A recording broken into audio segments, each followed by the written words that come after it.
So one of the things about the Gullah people, they are largely from Sierra Leone.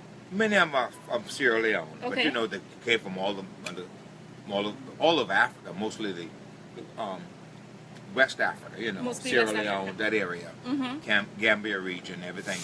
And so, like I said before, my grandparents were the children of slaves. Therefore, my great-great-grandparents were from Africa. Directly from Africa. Direct from Africa. So you've traced your history, which is Yes. so important for us. One of the things that you said, and just for the linguistics of it, one of the things that you said that in Africa the TH isn't pronounced.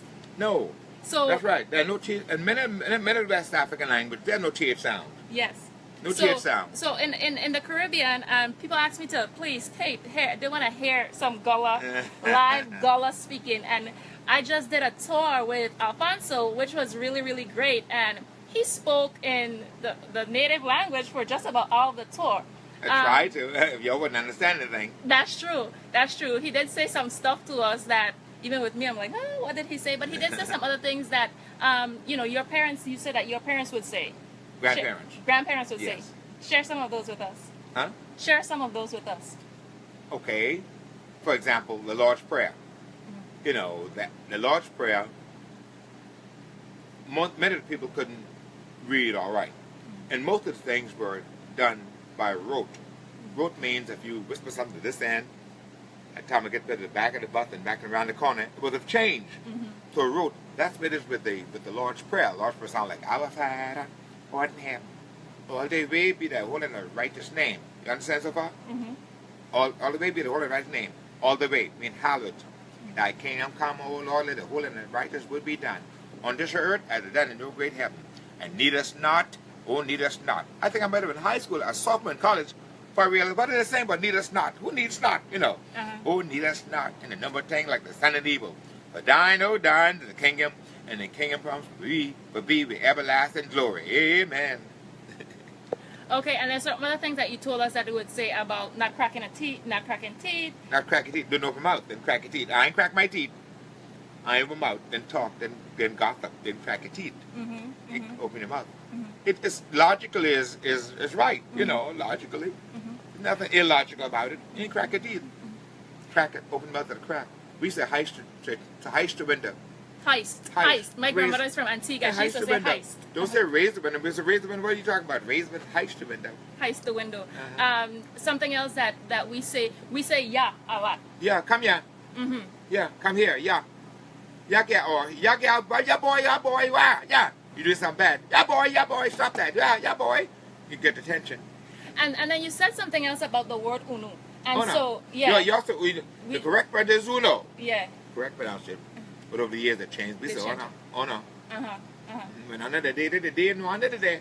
When I need the day. Yeah. And so from what the little research that I've done, we've heard that that's a word from West Africa. Yes. That word is directly from West The Africa. Bibio tribe in West Africa. Okay. And so, yeah, unu, these types of words that we say traditionally in the Caribbean that are said by the Gullah people all up and down the Gullah Corridor. Now, you all are more British. Well, it depends. Well, yeah, most islands, yes. We are that too, but we have a little more made-up words and expressions. Okay. I've had some made-up word. I've spoken some made-up word and expression to other folks from the Caribbean, and they didn't understand what I said. Okay. You're all more proper. Really? If I can say that, they're more Okay. proper. You know, Okay. a little more He British. said that we're a little bit more proper because of the British colonialism over the years, over the centuries. Okay. Now, white people call it too now. Okay. Okay. So, some of the things that were really interesting, because I did the tour at Hilton Head as well, was just the traditions. How are you keeping the traditions alive here in Charleston, South Carolina? We weren't trying to keep no tradition and culture. Okay. We were just living and trying to speak English. Okay. We were ridiculed so often for the way we did things. We were called backwards, don't know what you're doing, illiterate, all those type of things we were accused of. So we weren't trying to create a culture. What people call culture and tradition was hard work or depressive type environment. Therefore, I wanted a bathroom inside the toilet. I don't want an outside toilet.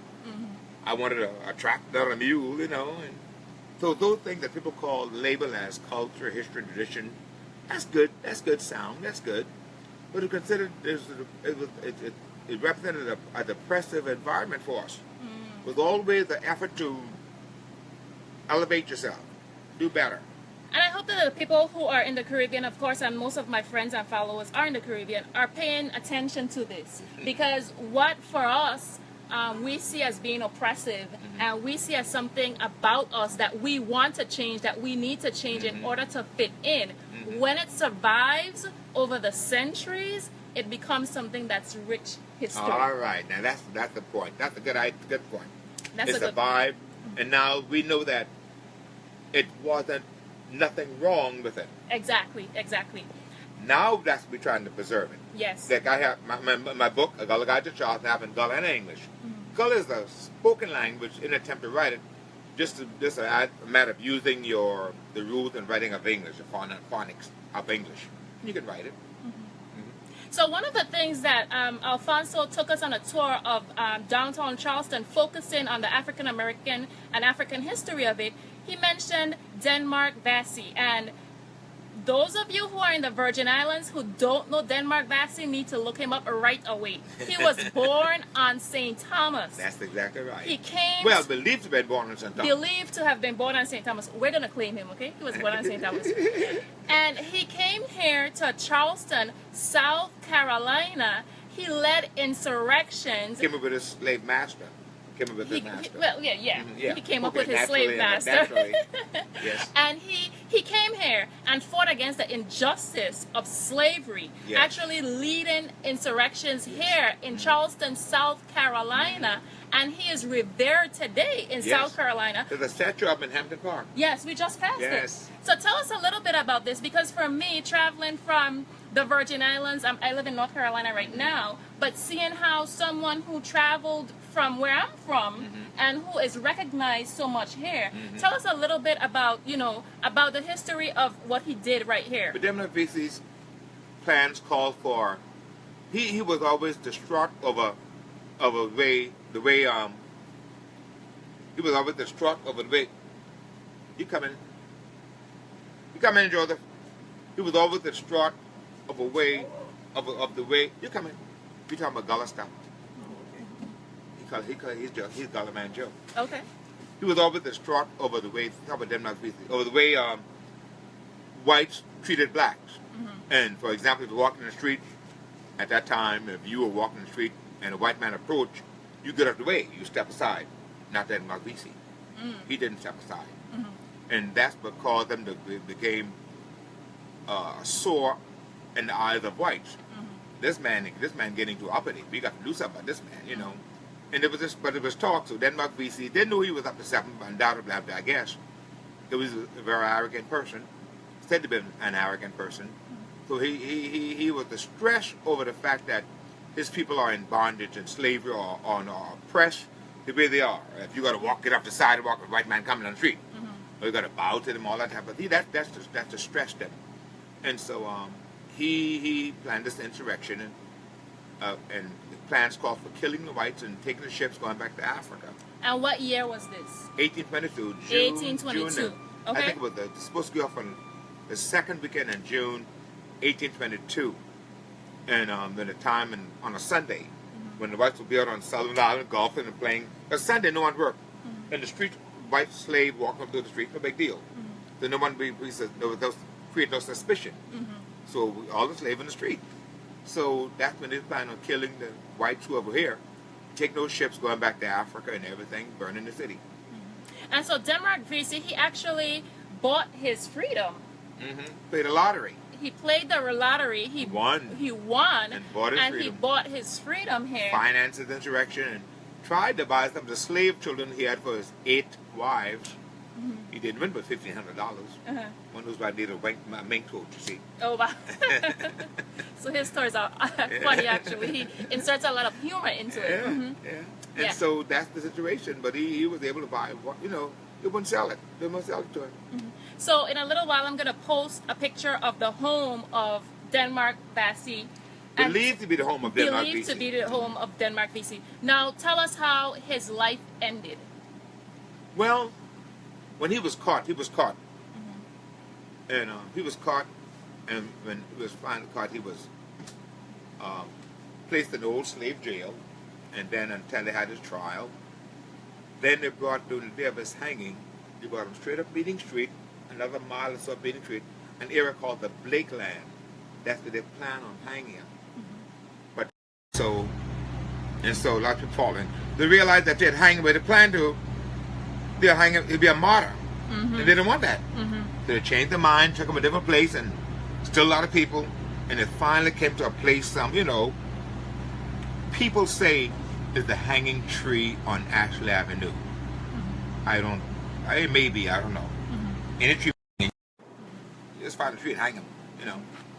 And after they hang him, they turn his body over to the medical students at Medical University. Oh, I didn't know that. Okay. But therefore, Medical University had a potter's field in the area where Burke School is now, area near the Citadel. A potter's field. So if he's buried, you know, when students finish with you, they put in those drums and they bury you. If they buried him, he's buried in the potter's field. He's probably buried in the potter's field near Burke School. Okay.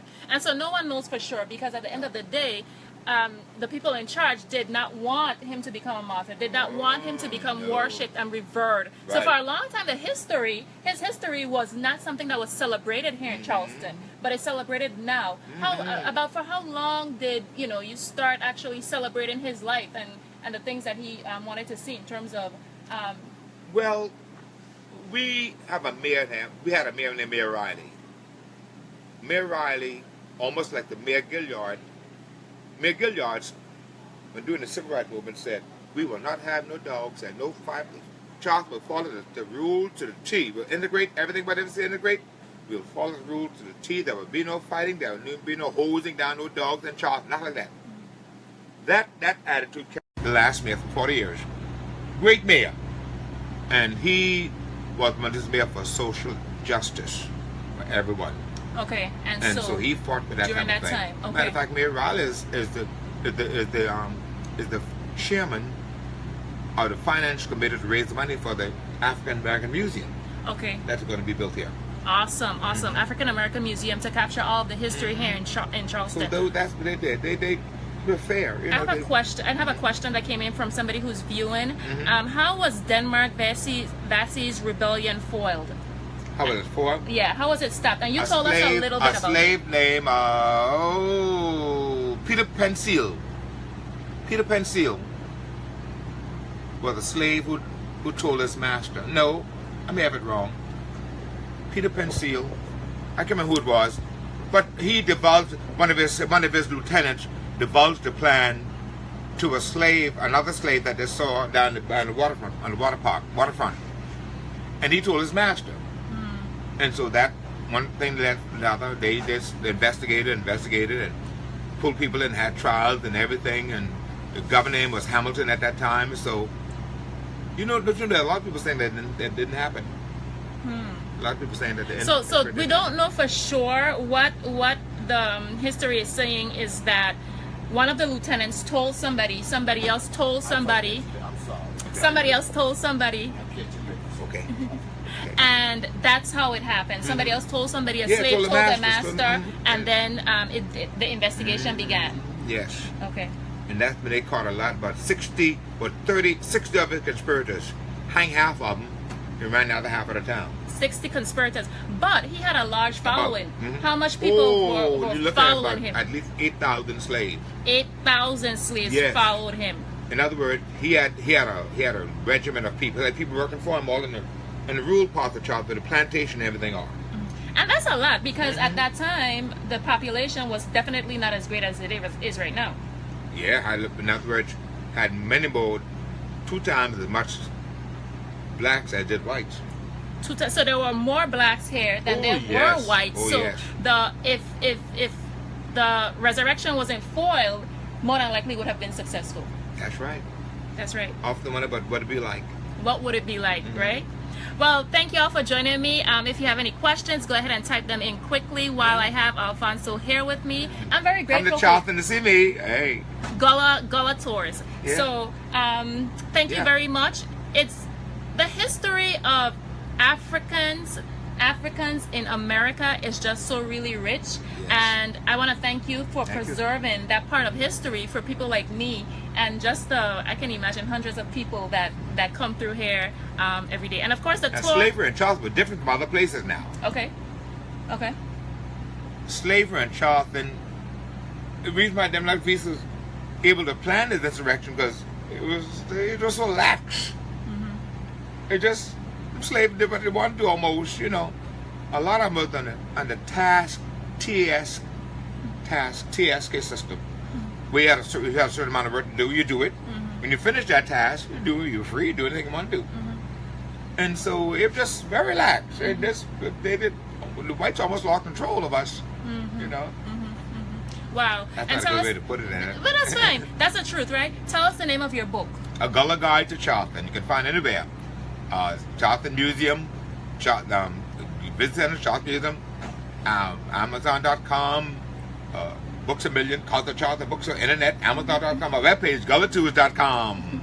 All right, well, thank you guys for joining me. I'm going to go ahead and post a picture of what was believed to be the home. We also took some pictures at Mother Emanuel. Where it is? Yeah, we also took some pictures there, and I can imagine that there's been great interest in that church. Of course, you guys know that a white supremacist, I will not give the person... Not from Charleston now. Not from Charleston, but a white supremacist went in there and shot and killed worshipers there, black worshipers, African-American worshipers, and that was part of our tour. And I can imagine that you have a lot of people who are just interested in seeing that. But the history of that church goes beyond what happened there. Denmark Vesey was a member in the original Emmanuel. Okay. Which was on the east side of town. A little wooden structure on the east side of town. A large wooden structure on the east side of town. He was a leader there in the original Emmanuel. And in 1834, when the whites found out about it, they burned it down. Pulled back, stop, you can't beat them out. But Denmark Vesey was a member there, leader there. And so they burned the church down. But they met in secret. They didn't stop beating, they met in secret. Until in 1865, when they built a wooden structure on the present site of Emmanuel now. Okay. But the earthquake of 1886 shook that down. In 1892, they completed it in its present Gothic design. Now, like I told you before, the church that I'm a member of is Mount Zion AME Church. Came out of Emmanuel. Mount Zion is the only AME church that ever came out of Emmanuel. Other AME churches in Charleston and other places were started independently. You know, someone came out of it, a member came out and a minister or something and started his own church, AME Church. But Emmanuel bought Mount Zion. And I read someplace where it said Dylan Roof, who did the shooting. Matter of fact, one of the young ladies who go to the Mount Zion said that she saw Dylan Roof on Mount Zion driving through that area many times.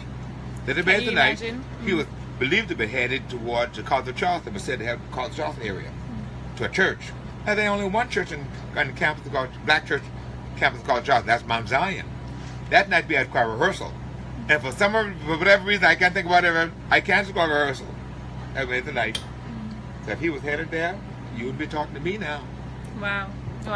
So history is very important. Thank you for keeping it alive. Well, thank you. And help me keep it alive. Thank you for keeping it alive, and thank you for the work you do. Thank you.